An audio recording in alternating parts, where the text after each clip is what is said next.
मुख्यमंत्री पुष्कर सिंह धामी लाइव आ रहे हैं, क्या कुछ कह रहे हैं, आइए सुनाते हैं आपको। निश्चित रूप से हम सभी को सामाजिक जीवन में नवीन आयाम स्थापित करने के लिए आगे बढ़ने के लगातार ऊर्जा प्रदान करता है। अटल संकल्प और अंत्योदय के लक्ष्य से परिपूर्ण आपका सभी को हम सभी को प्रेरणा प्रदान करता है। अभी लेफ्टिनेंट जनरल रघु जी बहुत सारी योजनाओं के बारे में यहाँ से बता रहे थे। मुझे भी समय समय पर डीआरओ के साथ समन्वय स्थापित करते हैं, संवाद करते हैं और बहुत सारी योजनाओं के बारे में आपसे चर्चा भी करते हैं। डीआरओ देश के सामरिक परिदृश्य में महत्वपूर्ण योगदान करता रहा है, क्योंकि मानव सभ्यता की यात्रा के लिए सड़कों का निर्माण हुआ अत्यंत महत्वपूर्ण होता है। और विशेषकर से हमारे जैसे जो सीमावर्ती राज्य हैं, एक महत्वाकांक्षी परियोजना प्रारंभ करना और उसे समय पर पूरा करना डीआरओ के लिए एक सामान्य बात बन चुकी है। डीआरओ का काम सिर्फ सड़कें बनाकर एक जगह को दूसरी जगह से जोड़ना वाला नहीं है, बल्कि अपने कार्यों से लोगों के दिलों को जोड़ना भी है। मेरा मानना है कि निर्माण ऐसा होना चाहिए जो जनता के लिए, जनता का, जनता के द्वारा ऐसी भावना से प्रेरित हो।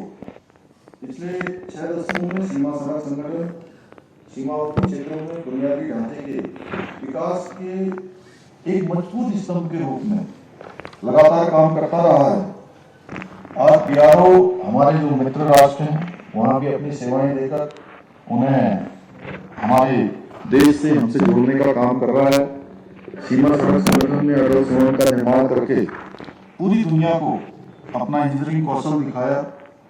डीआरओ अब तक 60,000 किलोमीटर सड़क, 850 पुल, 19 हवाई पट्टी और 4 सुरंगों का निर्माण कर चुका है, जो अपने आप में एक बहुत बड़ा काम है। आज भी आज के कार्यक्रम में भी 670 करोड़ रुपए की लागत से निर्मित 35 डीआरओ बुनियादी ढांचा परियोजनाओं को देश को समर्पित किया जाएगा।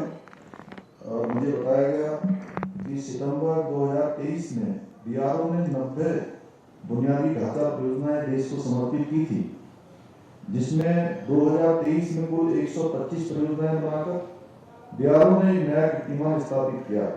इसके लिए मैं आदरणीय रक्षा मंत्री जी, जिनके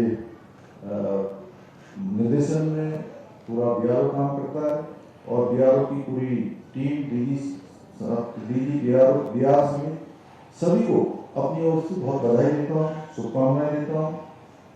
आज पूरे देश के अंदर हमारे प्रधानमंत्री जी के नेतृत्व में सड़कों का जाल बिछाया जा रहा है।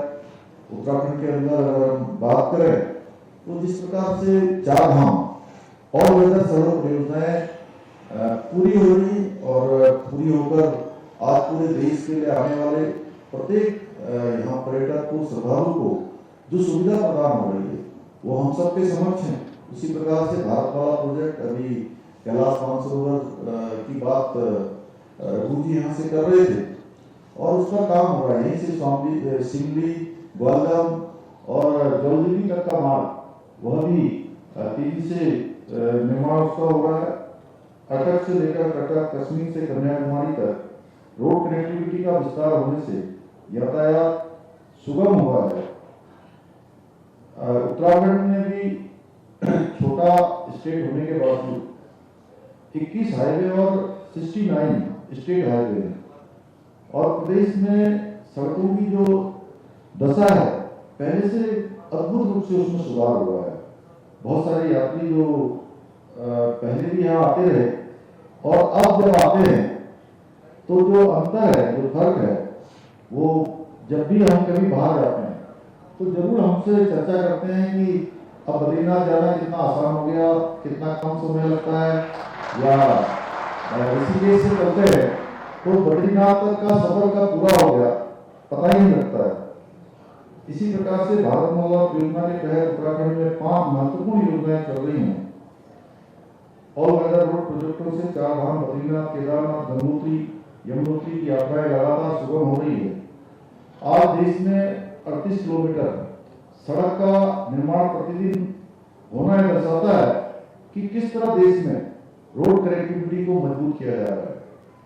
यदि मैं उत्तराखंड की बात करूं तो हम भी प्रतिदिन 4 किलोमीटर से अधिक सड़क का निर्माण कर रहे हैं, जबकि पहले जो सड़कों की हालत थी कितनी खस्ताहाल थी, ये किसी से छिपी हुई नहीं है। भाई बहनों, आदरणीय प्रधानमंत्री जी से प्रेरणा लेकर उनके मार्गदर्शन में उत्तराखंड के विकास के नए युग का सूत्रपात हो रहा है और जो उन्होंने हमारे राज्य पर, हम सब पर विश्वास किया है, इस विश्वास को अवश्य ही हम साकार करेंगे, ऐसा मुझे पूरा विश्वास है। इसके लिए हमारी पूरी सरकार, उत्तराखंड की देशभर जनता का सहयोग और आशीर्वाद लेकर पूरे मनोबल के साथ हम काम कर रहे हैं। हमने ऐसे अनेक मुद्दों का निस्तारण किया जिनमें उनकी सरकारों ने जिन तरफ ध्यान नहीं दिया उस तरफ भी हम काम करने का प्रयास कर रहे हैं। आज प्रदेश के अंदर आधारभूत ढांचे को मजबूत करने और राज्य को आत्मनिर्भर बनाने की दिशा में अनेकों कार्य किए जा रहे हैं। प्रदेश में हर स्तर पर कनेक्टिविटी को सुधारा जा रहा है और हमारा जहाँ पर BRO और NHAI ऐसे अनेकों संगठन जो काम कर रहे हैं उनको भरपूर सहयोग राज्य सरकार की तरफ से जहां भी देने की आवश्यकता है, जो भी समन्वय करना होता है उसको हम लगातार कर रहे हैं। उद्योगों के विकास पर भी बल दिया जा रहा है और भविष्य की जो आवश्यकता है उसको केंद्र में रखकर नीतियां बनाई जा रही हैं। हमारे शहर भी अब तेजी से आर्थिक गतिविधियों का केंद्र बन रहे हैं। इसके दृष्टिगत हम निरंतर अपने शहरों के जो भविष्य में आने वाली चुनौतियां हैं उनके अनुरूप तैयार कर रहे हैं और यही जोशीमठ का स्थान ये एक बड़ा केंद्र है और आने वाले समय में इसके आसपास पूरा ये क्षेत्र है जो चारधाम ऑलवेदर से जुड़ता है। 25 सालों में 50 सालों में किस प्रकार से लोगों का यहाँ आवागमन होने वाला है, क्योंकि प्रत्येक वर्ष यात्रा का हम देखते हैं कि जो यात्रा 2021-22 में थी वो 23-24 में उससे 10 लाख ज्यादा हो गई। पहले साल 46 लाख थी 22 में और 23 में वो 46 लाख से बढ़कर 56 लाख चारधाम यात्रियों की संख्या हो गई। और इस प्रकार से हर क्षेत्र में चाहे कांवड़ यात्रा हो या आने वाले हमारे पर्यटक हो, देश विदेशों के जो श्रद्धालु हो, हर साल उनकी संख्या बढ़ रही है। उस संख्या के अनुरूप अब हम राज्य के अंदर आधारभूत जो संरचना है, हमारा इंफ्रास्ट्रक्चर है, उसको बढ़ाने पर विशेष रूप से ध्यान दे रहे हैं। आज युवा उत्तराखंड अब एक नए जोश और एक नई उमंग के साथ निरंतर आगे बढ़ रहा है और उत्तराखंड को देश का श्रेष्ठ राज्य बनाने के लिए जो हमारा विकल्प नहीं संकल्प है उसको लेकर निरंतर आगे बढ़ रहे हैं। मुझे पूरा विश्वास है कि आप सबके आशीर्वाद से आदरणीय प्रधानमंत्री जी के, आदरणीय रक्षा मंत्री जी के मार्गदर्शन में हम उत्तराखंड को देश के श्रेष्ठ राज्यों में शामिल करने में अवश्य सफल होंगे।